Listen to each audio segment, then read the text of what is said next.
Good morning everyone, today we're going to be looking at another watch unboxing. I've never heard of this brand actually until my friend Rob asked me to have a look at the watch. So yeah, that's what we're going to be doing today. Initial look at the box is just a simple sort of white outside cover, as you can see here. Again, that's quite common for watches nowadays to come in that sort of outside cover. Inside we've got a simple sort of black and white lift-off style box, very light, not a lot of give to it really. Yes, it's just a simple box really, not a lot to say. Inside, the actual watch is housed on a little white cushion with obviously with your manual and registration QR code inside there.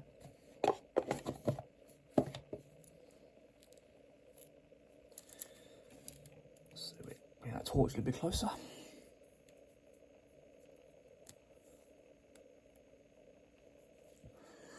So here we go guys, this is the Toff London Pink Dartboard 180. It retails at just £40, probably weighs maybe 125 grams. It's say not as heavy as like a replica Rolex or something like that. It's probably 125, 130. One day I'll be good at guessing the weight of it. Yeah, not too sure. It's got a 42mm case diameter with a 10mm case thickness. Looks a little bit bigger than that, but that's what the specification quotes. And it uses a Miyota quartz movement. Miyota is a Japanese quartz movement. So there's actually 10 different variants of this particular watch. You can go for sort of pink flights, you can go for blue, Union Jacks, and the only real difference in this particular model with the variants is the different colours of the flights. You might be able to notice this here, but you can see the little tiny darts just above, well, just below where the 20 is. This is obviously replicating darts board look here, and yeah, so every single variant has a different sort of colour flight on there, with lots and lots of different colours on there. And there's many other sort of designs and sort of inspirations from this very watch itself.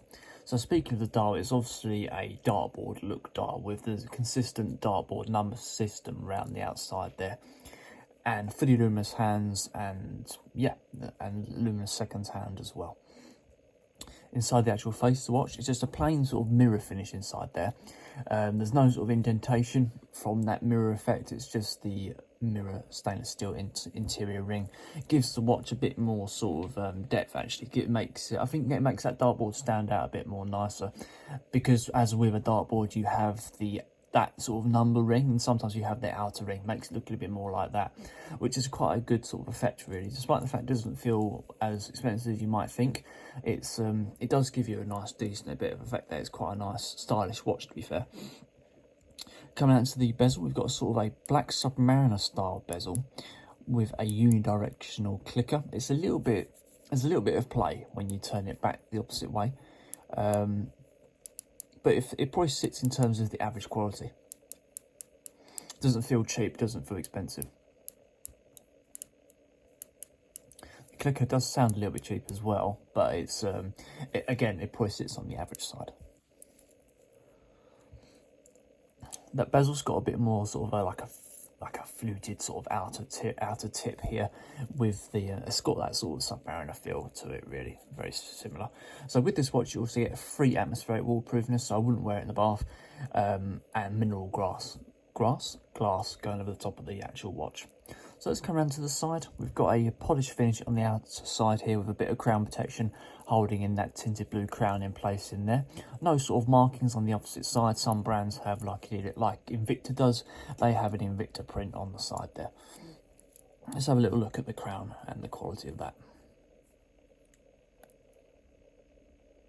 It's a one position crown. The movement on the crown, you got some feedback there, but it could be better. It's not bad. But it just could feel a little bit stronger if you wanted. Yeah, it's okay. It's not too bad. It just sits on the just above the average side, I'd say. It's a simple push down as well. There's not a lot of it feels good when you push that back in place. Doesn't feel cheap or anything like that, which is good. It's what you want it to feel like. It's probably similar to like a Sekonda in terms of the quality. So coming down to the strap, we've got a 18mm strap here. It's an Oyster Perpetual style strap. It's one of the cheapest sort of style straps. You can tell that by the fact it hasn't got the little screws on the side here. Just one of those cheap ones. And then it's coming down to a double fold over cheap stainless steel system. No marking actually on the buckle here for the brand.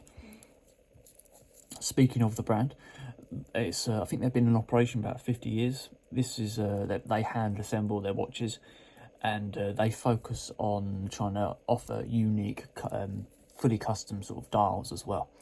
Look at the case back, got a plain mirror finish on the case back, gives the watch a bit of depth as well, just with how thick it is. It's a screw down case back, as you can see there. There's no quick release on the actual strap, but if you're going to buy this watch, I'd say buy a different strap for this, because it doesn't feel as good. It does have a lot of play on that.